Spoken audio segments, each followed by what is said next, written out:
늦은비 성경을 강구하는 할수 없이 새벽 묵상 시간에 오신 여러분들을 환영합니다. 오늘 말씀의 제목은 큰 음녀가 심판을 받는다입니다.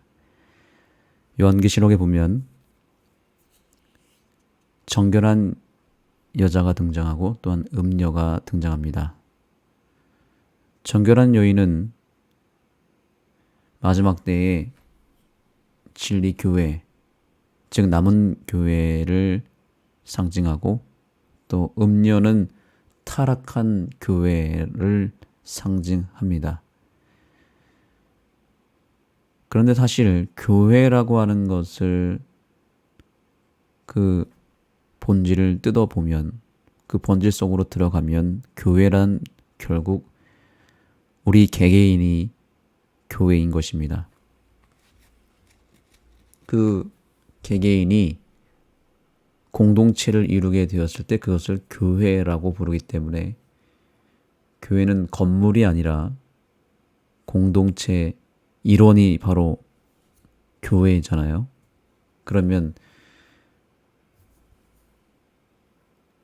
타락한 교회 하면 타락한 교회 건물을 말하는 것이 아니라 그 구성을 이루는 사람들을 말하는 것이고, 그 한 사람 한 사람이 바로 모였을 때, 공동체를 이뤘을 때 그것이 바로 음녀가 되는 것입니다. 타락한 사람들, 타락한 인간, 이것이 더 정확한 예언적 표현입니다.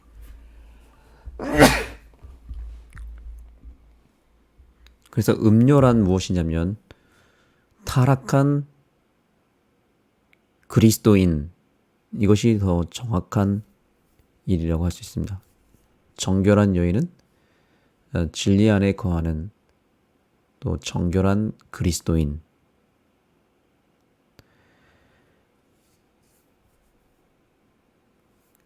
그렇다면 누가 음녀이고 누가 정결한 여인인가 라고 하는 이 부분을 가지고 묵상해 볼 때 그 음녀가 우리는 그저 예언적으로 봤을 때 카톨릭 혹은 타락한 개신교회 이렇게 이야기할 수 있지만, 정확한 것은 바로 오늘날 그리스도인, 그리고 그 그리스도인의 삶을 살아가는 나 자신이 바로 그 요한계시록에 등장한 음녀인 것을 깨달을 수만 있다면 오늘 우리는 큰 영적 통찰을 얻게 되는 것입니다. 우리가 성경을 읽을 때 이렇게 작은 뿔, 음녀, 또한 성경 곳곳에 나타나는 사단의 세력, 사단의 백성에 대한 해석을 우리는 자꾸만 내가 아니라 혹은 우리 교회가 아닌 바깥 이방 사람들, 이방 나라 백성들, 또 타 종교인들이라고 우리가 단정 지을 수가 있습니다. 그러나 사실 어떤 면에서 이렇게 요한계시록에 나타난 음녀가 그저 내가 아니라, 우리 교회가 아니라 타 종교인 다른 타락한 사람들, 세상 사람들이라고 우리가 보는 것이 아니라 바로 그 음녀가 나라고 하는 것을 깨닫는 것은 상당한 통찰이라고 볼 수 있습니다. 그러나 그것은, 그 해석은 절대 틀린 해석이 아닙니다. 얼마든지 우리는 음녀가 될 수 있습니다. 음녀인 내가 거듭나서 정결한 여인의 삶을 사는 것이 중요한 것인데, 그러려면 내 스스로가 음녀라고 하는 것을 깨닫는 것이 진리를 향하는 지름길이 될 수 있습니다. 타락한 개신교회, 타락한 교회라고 하는 것을 해석할 수 있었다면 더 깊이 들어가서 그 구성원이 과연 누구였는가를 생각할 때 바로 그 구성원이 바로 나라고 하는 사실을 깨닫는 것이 바로 하나님께서 오늘 우리에게 이 말씀을 허락하신 목적이라고 보아야 하는 것입니다. 왜 내가 음료인지를 설명해 보겠습니다. 여기 교훈의 말씀을 보겠습니다. 은혜를 거절한 음료는 심판받지만 주님은 우리와 연합에 들어가기를 원하신다. 나의 부정과 음행도 주님은 그 대가를 친히 지심으로 용서와 영생을 주신다. 자, 여기 나타난 음료는 과연 누구를 이야기하고 있는 것 같습니까? 누구의 이야기인 것 같습니까? 바로 오늘날 우리 죄인들에 대한 이야기 아닙니까? 첫째, 음료는 누구인가? 여기서 이런 표현을 합니다. 은혜를 거절한 음료라고 말합니다. 결국 여기서는 두 가지 의미, 그 이상의 깊은 의미가 있습니다. 첫째는 음료에게도 하나님은 은혜를 주신다는 것입니다. 음료를 할지라도, 즉 배도하고 부정하고 온갖 죄를 범한 타락한 음료라 할지라도 하나님은 은혜를 주신다는 사실이죠. 그런데 그 은혜를 거절했기 때문에 결국 심판을 받는다는 이야기를 하고 있습니다. 이것은 놀라운 복음의 은혜입니다. 하나님은 멸망받을 사람, 구원받을 사람 따로 구분해서 멸망받을 사람에게는 저주를 주고 혹은 은혜를 베풀지 않거나 혹은 벌을 주시거나 이렇게 하는 분이 아니라는 거죠. 아무리 음녀의 삶을 살아도, 음란한 삶을 살고 부정한 삶을 살아도 하나님은 여전히 은혜를 베풀어 주신다는 사실을 기억하게 되기를 소망합니다. 그런데 음녀가 그 은혜마저도 음녀임에도 불구하고 타락했음에도 불구하고 하나님께서 베풀어 주신 그 은혜를 거절했기 때문에 심판을 받는다는 것을 우리는 보게 됩니다. 결국 죄인은 죄 때문에 멸망받는 것이 아닙니다. 정확한 심판의 이유는 그러한 엄청난 죄를 하나님께서 예수 그리스도의 십자가의 보혈로 말미암아 그 엄청난 죄를 다 용서해 주었음에도 불구하고 그 은혜를 끝까지 거절한 죄 때문에 심판을 받는다는 것입니다. 용서를 거절했기 때문에 심판을 받는 것이지 죄 때문에 심판을 받는 것은 아니라는 것이죠. 왜냐하면 죄는 이미 십자가에서 다 해결을 하셨습니다. 우리의 죄는 이미 용서받은 죄입니다. 아무리 죄를 범해도 다 용서를 이미 십자가에서 끝내버리는 것은 우리가 다 알고 있지 않습니까? 성경은 처음부터 우리의 죄를 다 용서하셨고 끝내셨다고 말합니다. 그게 십자가에서 드러난 것입니다. 그러나 십자가에서 용서가 최종적으로 끝난 것은 사실이지만 그 용서는 어디서부터 출발했을까요? 이 세상이 창조되기 전부터 하나님은 죄에 대한 용서를 계획하셨고 또한 구원을 계획하셨습니다. 그러니까 음녀가 되어서 아무리 타락하여도 하나님은 그 용서의 은혜를 받아들이고 거절하지만 않는다면 음녀라 할지라도 구원을 베풀어 주시겠다고 약속하신 것입니다.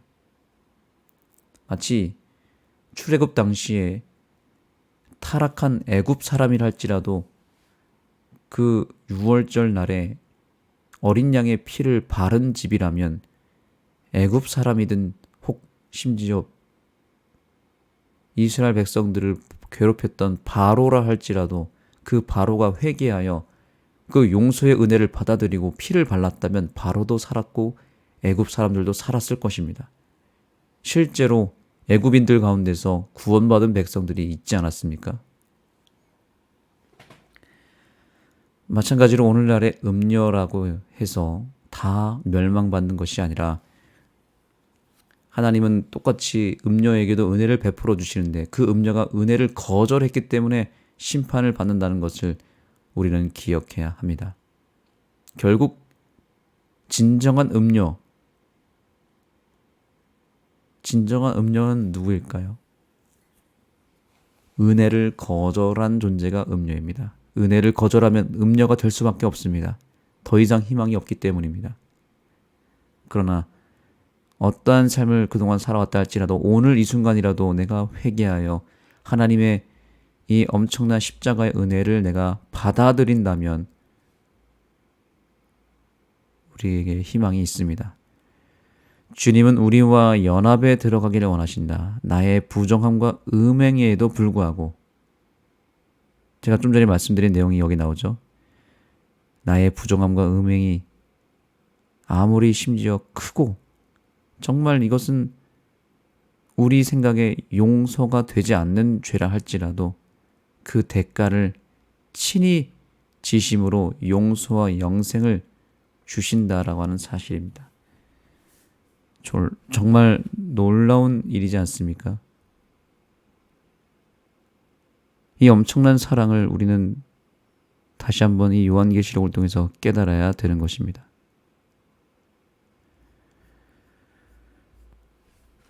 부정에는 매우 고통스러운 대가가 따른다. 그 여파는 자녀와 다른 사람들의 삶까지 미친다. 그것은 아무리 인내심이 강한 배우자라도 결국에는 더 이상 결혼 생활을 회복할 수 없는, 돌이킬 수 없는 때가 있음을 알게 될 것이다.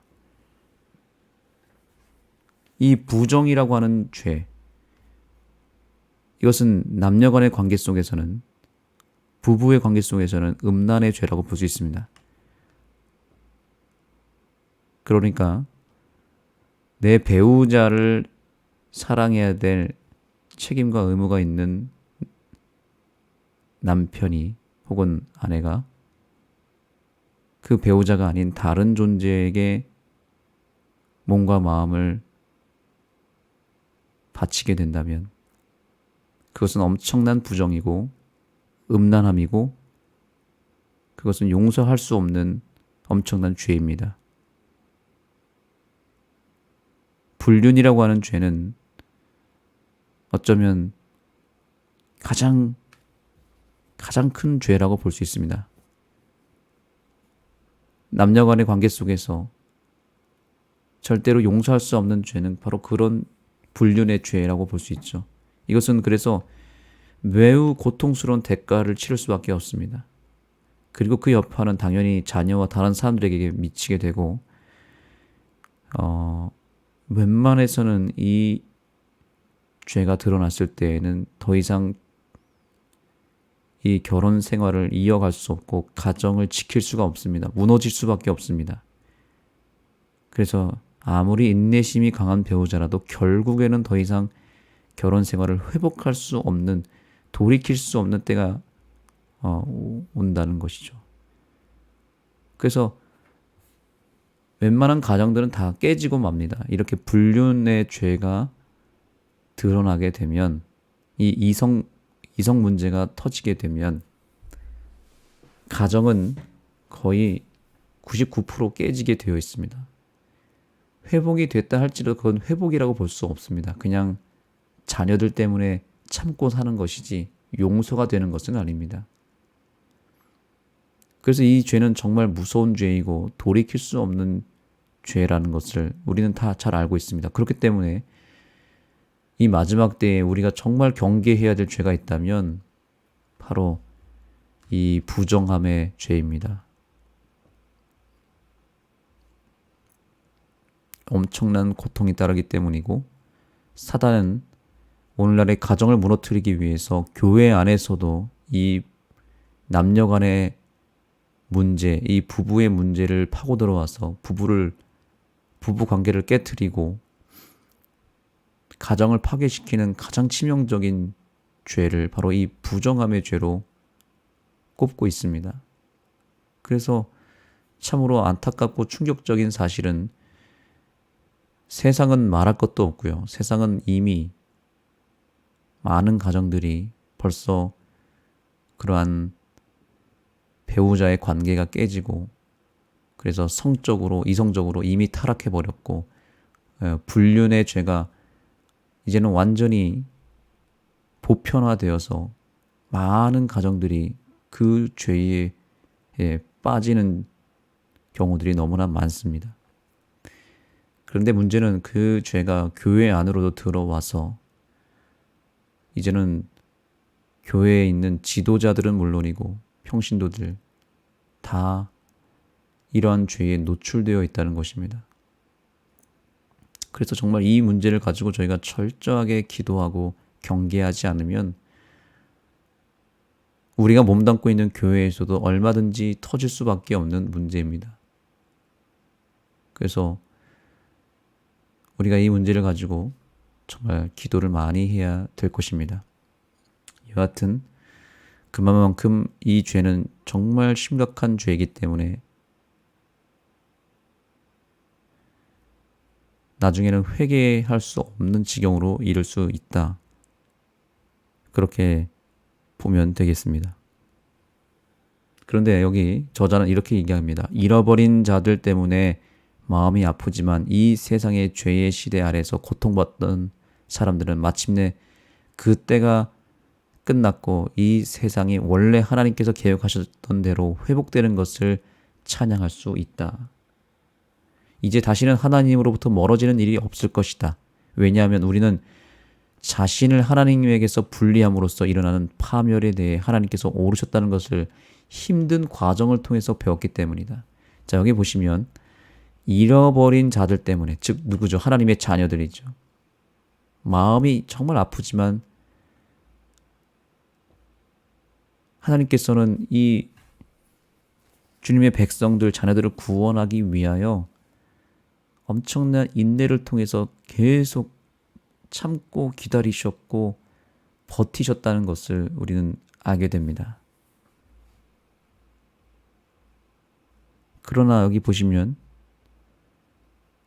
하나님께서 이 파멸에 대해서, 하나님에게서 분리함으로써 일어나는 파멸에 대해 하나님께서 오르셨다는 것을 힘든 과정을 통해 배웠다고 말하고 있죠.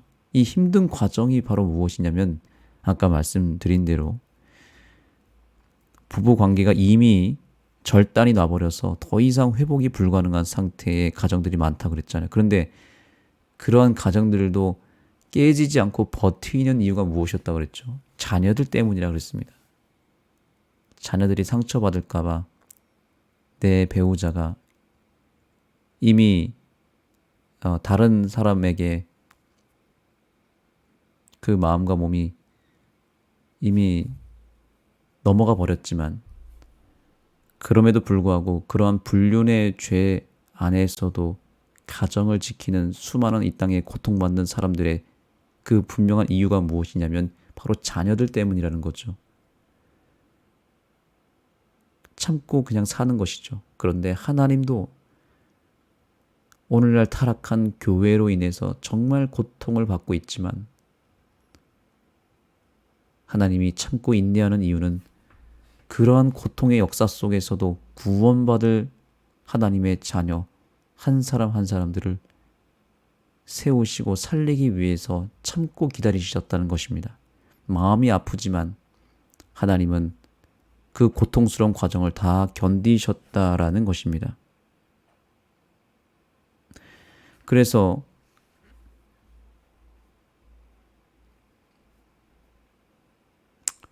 여기 이렇게 또 이야기합니다. 그리스도께서는 인류가 그분을 거부하고 그분께 드려야 할 사랑을 다른 신에게 바치는 것 때문에 가늠할 수 없는 고통을 겪으셨다.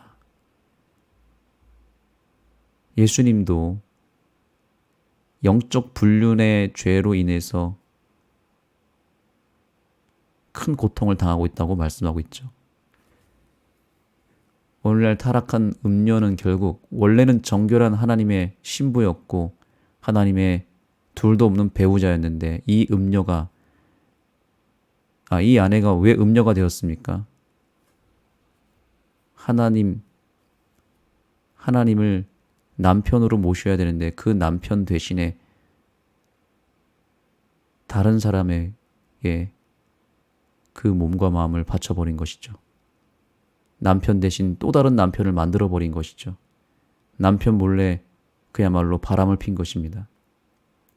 그게 오늘날 음녀의 모습이고 타락한 교회의 상징이며, 그 타락한 교회 구성원을 찾아보니 결국 그것이 나 자신이었을지도 모른다라고 하는 그런 해석까지도 나아가야 되는 것입니다.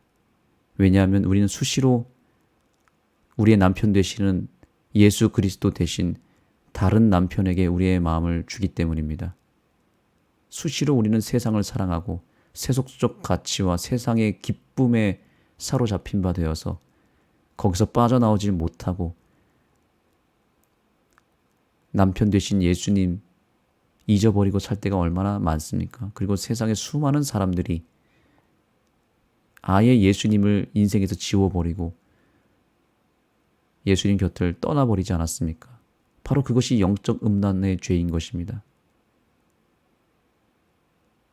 그래서 그 고통을 지금 예수님이 겪고 계시는 것입니다. 그럼에도 불구하고 그분은 그런 우리를 위해 자신을 내어주시고 우리의 부정과 음행의 대가를 친히 담당하심으로 회개하고 돌이킨다면 영생의 약속을 받을 수 있게 하셨다. 이것이 오늘 우리가 만나게 되는 복음입니다.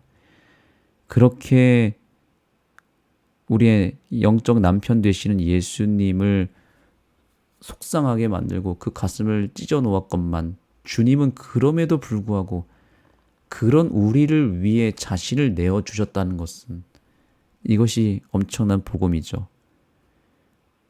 우리 인간 사회에서 아까 말씀드린 대로 부부 사이에 그런 금이 가버리고 불륜의 죄로 인해서 관계가 깨어지는 순간 다시는 회복할 수가 없는 것이 부부 관계일진데, 지금 영적인 부부 관계를 맺은 예수님과 나 사이의 관계는 어떻습니까?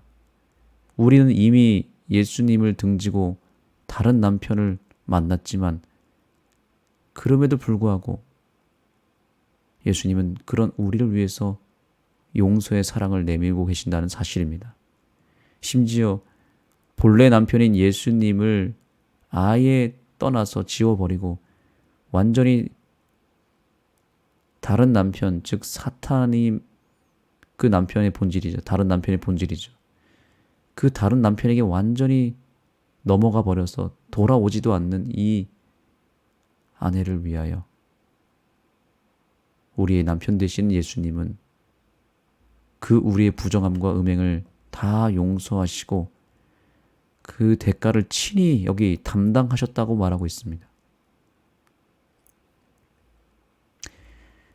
오늘의 결론은 이것입니다. 우리가 다시 회개하고 돌이키기만 한다면 우리는 영생을, 약속을 받게 된다는 것입니다. 예수님은 이렇게 호소하고 있습니다.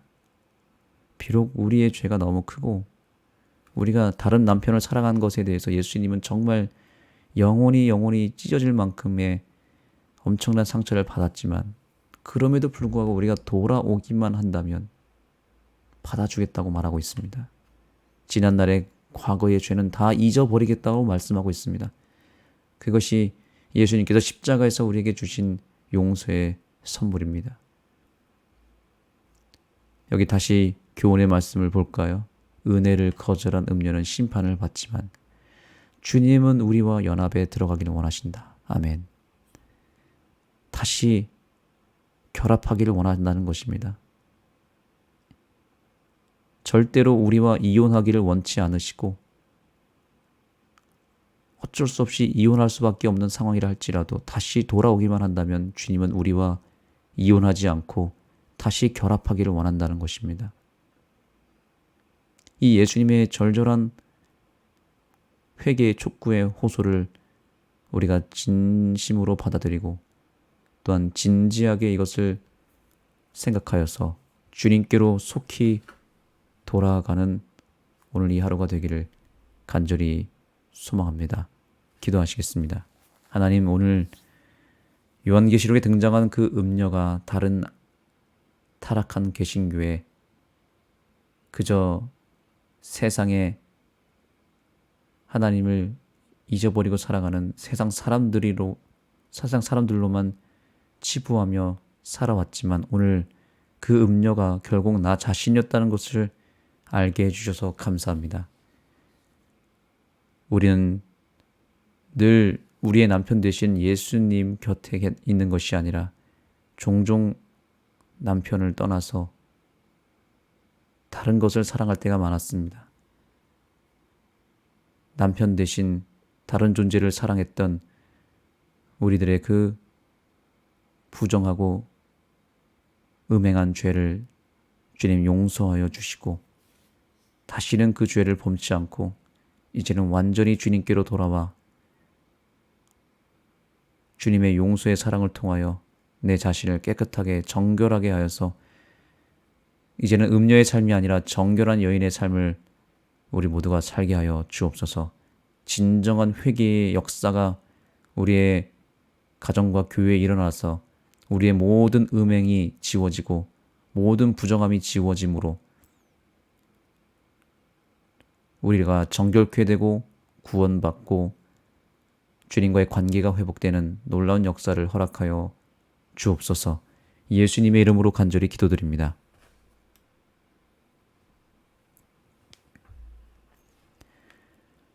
오늘 우리는 안식일 예비를 맞이하였습니다.